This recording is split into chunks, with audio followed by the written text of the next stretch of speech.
Quantum chemistry. Before we go into depth, we must understand what is quantum chemistry. Quantum chemistry is actually an application of quantum mechanics. Now, what is quantum mechanics? So, initially we had classical mechanics, and this classical mechanics was based on Newton's laws of motion. Okay, and these Newton's laws of motion were applicable to macroscopic objects or the bigger objects which we deal in our daily life, like a car, a stone, a ball, or anything which is bigger, which we can directly see.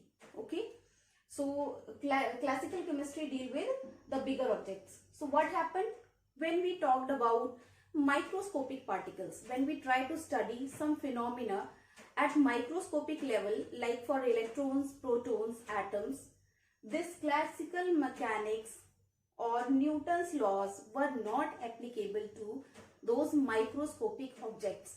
So we can say classical mechanics failed to explain the phenomena involving microscopic objects. For example, electrons, protons, neutrons, atoms, etc. Okay. Now, what are those phenomena? Those phenomena there are many, but I'll discuss only two here, because we don't need to get into depth of these topics, but we must understand these topics so that we can understand quantum chemistry. So those phenomena were, first was black body radiations, another was photoelectric effect. Apart from these, we had Compton's effect, we had atomic spectra, etc. Okay, so these were the topics which was only explained by quantum mechanics, and classical mechanics failed to describe these topics. Why? Because these involves the particles which are at microscopic levels. In these phenomena, electrons are involved, electromagnetic radiations are involved. Okay, so classical mechanics only deal with the macroscopic object. Now let us see what are the main differences between classical and quantum mechanics. So the first difference is classical mechanics deal with macroscopic objects. Quantum mechanics deal with only microscopic objects, and its examples are electron, proton and neutrons. Second difference is classical mechanics was explained by Newton's laws of motion, but quantum mechanics is explained by Schrodinger's wave equation. Third main difference is we always use less approximation in classical mechanics, because we know the things are very obvious, things are bigger and we can see them and we already have some idea about it. So we use less approximations. On the other hand, in classical mechanics, more approximations are used. In classical mechanics, we can determine the exact position of an object, because objects are bigger, we can see them. In case of quantum mechanics, the exact position and momentum of an object cannot be determined. It has been explained by Heisenberg's uncertainty principle. We will discuss it later in our later lectures. Fifth was, the classical mechanics talks about mass, energy and momentum of a particle. But in quantum mechanics, we only talk about probability and density. So let's continue with the limitations of classical mechanics. The first limitation was black body radiations. Classical mechanics failed to explain the concept of black body radiation, how they emit different wavelengths. So before we study the graph and everything, the mathematical details, one must know what is a perfectly black body. Perfectly black body is a hypothetical concept. It means a body which absorbs all kinds of wavelength and again it emits all kinds of wavelength. Okay, so perfectly black body is the body which absorbs all kind of wavelengths and then it emits all kind of wavelengths. So it is not actually possible, but still if there is a black body, it has to act like this. And at different temperatures, when we heat up a perfectly black body, at different temperatures, it will show different colors. I mean, the color of the body will change as the temperature rises. So, we can conclude from this, a particular wavelength is being emitted in maximum amount at that particular temperature. For example, initially when we heat it, it becomes red. Red means it is the red wavelength is coming out of it, and we are able to see it. So that is why the red color is visible to us. Alright, second is when we again rise the temperature, it becomes yellow, then it becomes white, then blue, and so on. So at different temperatures, it imparts different wavelengths in maximum amount. Actually, it will emit all the wavelengths, but the wavelength which is being emitted in maximum amount means the intensity of that particular wavelength is maximum. So this was the concept of black body. All right. So what was the classical view? Initially, the classical view was given by Rayleigh and Jeans. So which said the intensity of the radiation is temperature dependent, and it is given by the formula 8 pi kBT nu 4 C cube. Alright, it means here kB is Boltzmann constant, T is the temperature at which the body is being heated, nu 4 is the frequency of the wavelength which is being emitted. According to the classical view, when we plot wavelength versus the intensity of the radiations, what happens? At a particular wavelength, the intensity is maximum, and as the wavelength varies, it continuously decreases, but it never becomes zero, because all kind of wavelengths are being emitted and it will never be zero. It means at a particular wavelength, there is a highest intensity.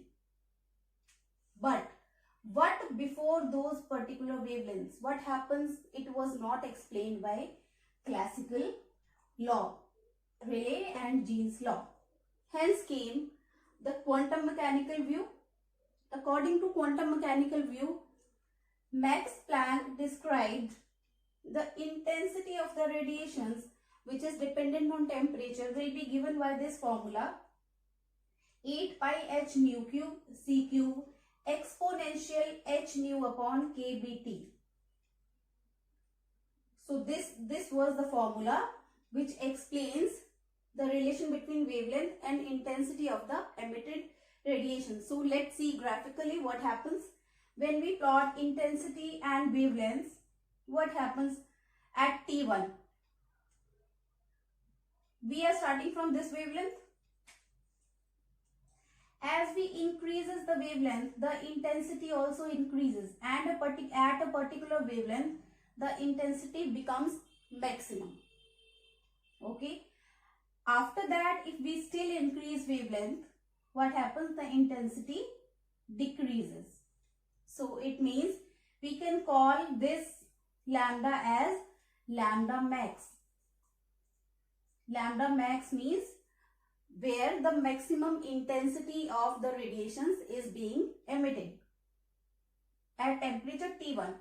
Now, let's take another temperature which is T2, and T2 is greater than T1. What happens? Again, starting from the initial wavelength, as we increases the wavelength, what happens? Intensity increases and reaches a peak. But the difference is here lambda max is less than lambda 1. Okay, lambda max is lambda 2, and in case of T2 temperature, it is less than lambda 1. It means the maximum intensity will be achieved at lower wavelength when the temperature is higher. Now in third case, we further increase the temperature and see the variation of wavelength and intensity. What happens? again lambda max shifted towards left. It means again lambda max has been decreased. So the trend is when T3 is greater than T2 is greater than T1, the lambda max becomes lambda 3 is less than lambda 2 is less than lambda 1. If we talk in terms of frequency, it will be nu 3 is greater than nu 2 is greater than nu 1. Because we know C is equal to nu lambda. So lambda is inversely proportional to the frequency. So this was the explanation of black body radiations according to the quantum mechanics. See how Planck explained the concept of black body radiations. What were his assumptions? So he gave the concept of quantization of energy of electromagnetic radiations. Quantization of energy of electromagnetic radiations. It means he said the electromagnetic radiations imparts energy not continuously but in forms of small energy packets. Those energy packets are known as quanta if they are multiple, and it is called quantum if we are talking about one energy packet. Okay, so he gave the concept of quantization of energy, which includes quanta and quantum. And these quantas and quantum are known as photons in terms of light. When we are dealing with light, we call these packets photons. Alright, so there are certain points. Let's see. The first point is flow of energy is not continuous. The flow of energy is not continuous. Energy flow in packets. Packets of energy called quanta or photons in case of light. Quanta is a plural term. It means many packets of energy. Quantum is a singular term. It means one packet of energy. The mathematical expression is given by 1 quantum is equal to h nu. 1 quantum is equal to h nu. And quanta is equal to n h nu. Here n is equal to 1, 2, 3 whole numbers. Okay. So what happens?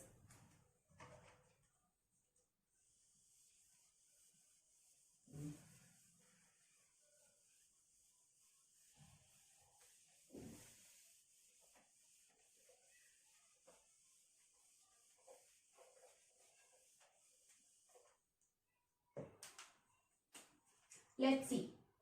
Quantum is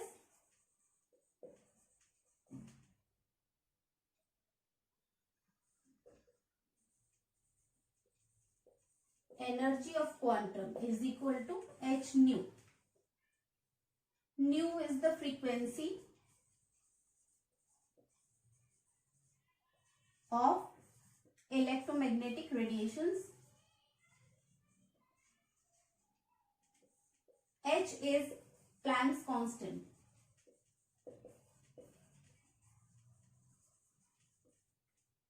The value of H is given by 6.626 into 10 raised to power minus 34 joule seconds.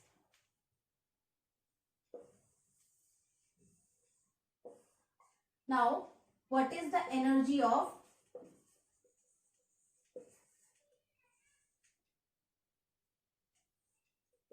n quanta? It will be equal to n h nu. Okay, n is the number of quantum.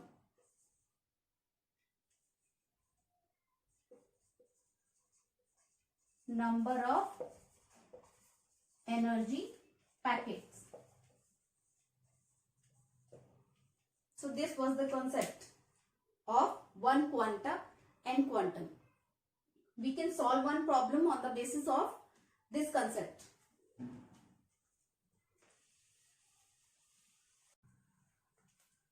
Let's see this question. It says, what will be the energy of a quantum of electromagnetic radiations if its wavelength is 540 nanometers?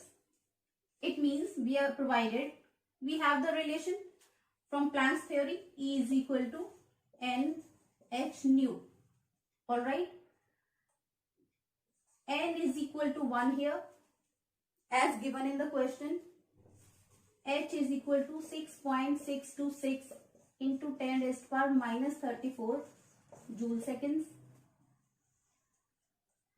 Frequency is not known, but we know lambda is equal to 540 nanometers. It means 540 10 raised to power minus 9 meters. We know C is equal to nu lambda.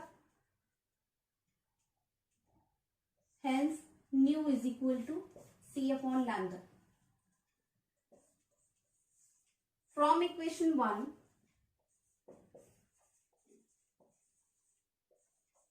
we have E is equal to NHC upon lambda. C is the velocity of light.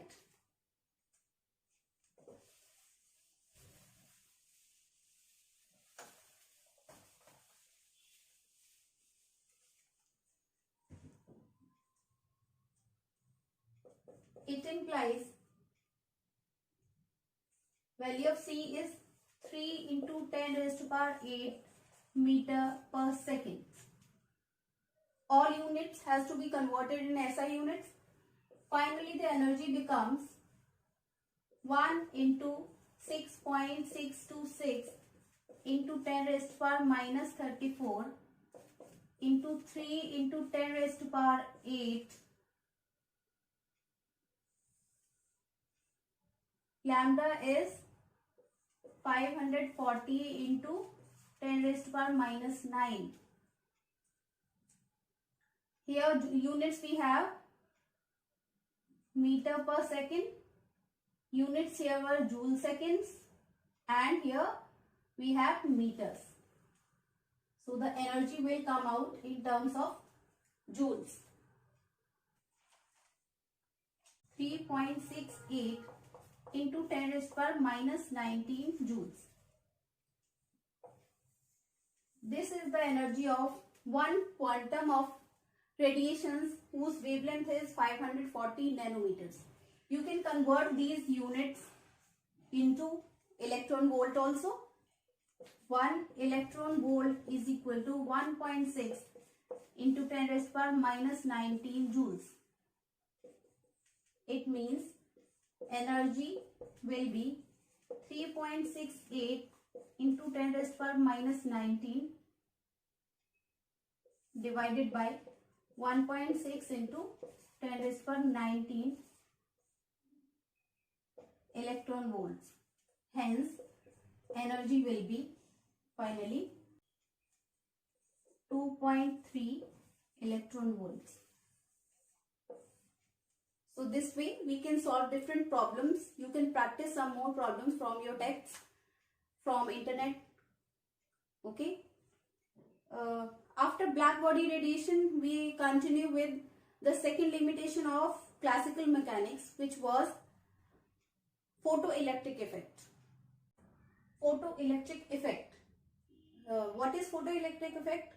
When some electromagnetic radiations fall on a metal surface, there are electrons on the metal surface. So those electrons absorbs energy and they get ejected out from the metal. This phenomena is known as photoelectric effect.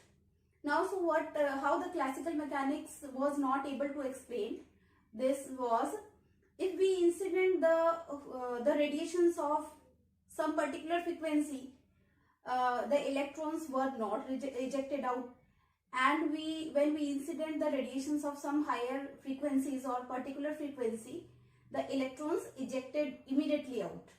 Okay. So if the electromagnetic radiations are continuously flowing, I mean the energy of electromagnetic radiations is continuous, electrons must absorb energy from any kind of radiations and compile that energy, and it must get ejected out if the energy of radiations is continuous. But this was not the case. So how it was explained? It was explained as electromagnetic radiations comprises of packets of energy. So for a particular wavelength, the energy of those packets will be particular. And for a particular metal, they need a specific amount of energy for electron to eject it out. If the two matches, the energy of the radiation, the energy of packets of radiations and electron, they absorb that energy packet and come out of the metal. So this was the concept.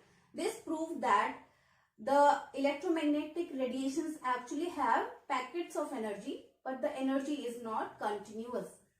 So what is work function of a metal? Work function of a metal is minimum amount of energy required to eject the electrons out of that metal surface. Threshold frequency is minimum frequency required to have that amount of radiations, energy, that amount of energy.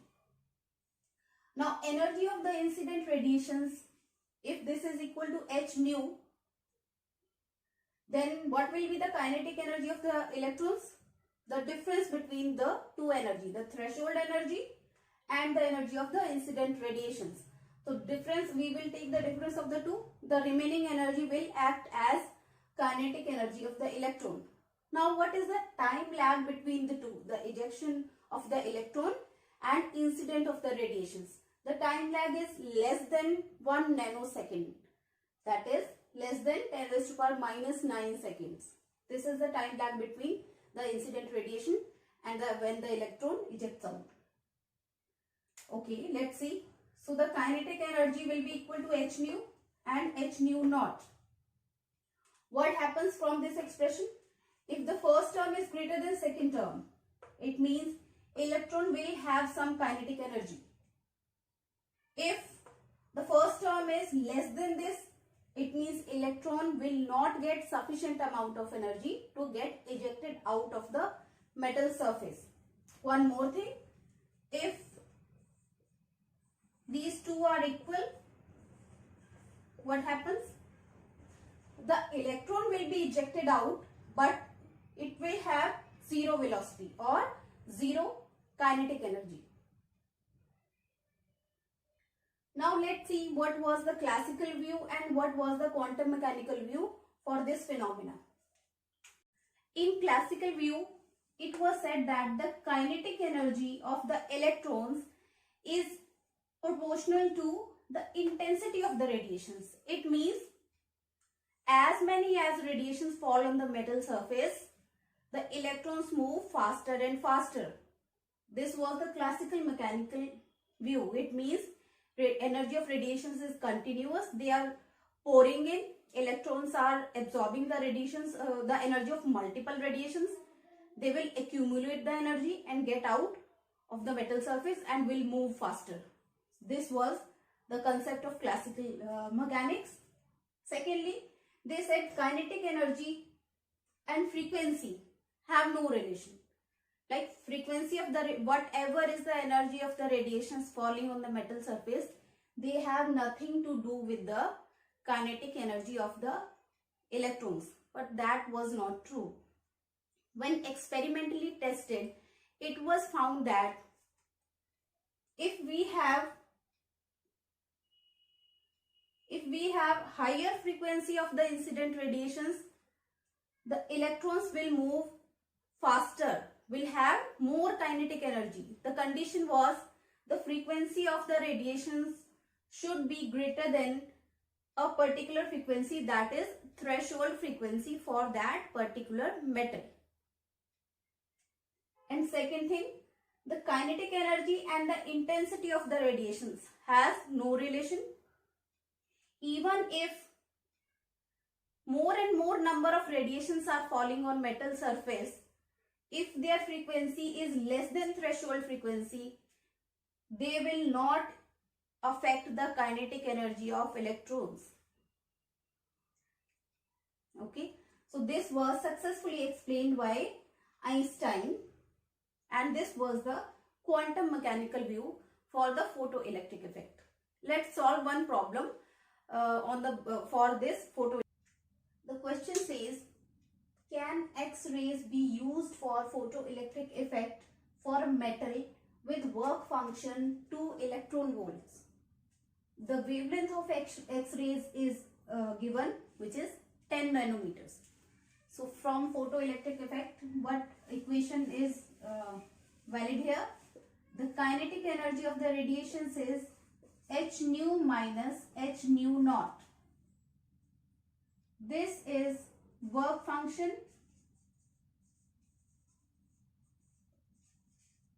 for metal, and this is the energy of radiations.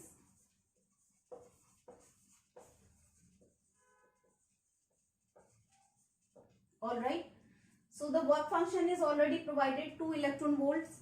We have to calculate the energy of the incident radiations in electron volts, and if this energy comes out to be greater than the work function, we can say X-rays can be used for photoelectric effect. So let's see, the energy is given out to be n h nu or h nu is equal to hc upon lambda, because we are provided with lambda over here 10 nanometers. So value of Planck's constant is 6.626 into 10 raised to power minus 34 joule seconds. Velocity of light is 3 into 10 raised to power 8 meter per second. Frequency lambda is 10 nanometers here. 10 into 10 raised to power minus 9 meters. And for electron volt, we have 1 electron volt is equal to 1.6 into 10 raised to power minus 19 joules. So 1 joule will be equal to 1 upon 1.6 into 10 raised to power 19, means 1 joule is equal to 1 by 1.6 into 10 raised to power minus 90 electron volts. This is the conversion factor. Alright, so we can directly put this value over here.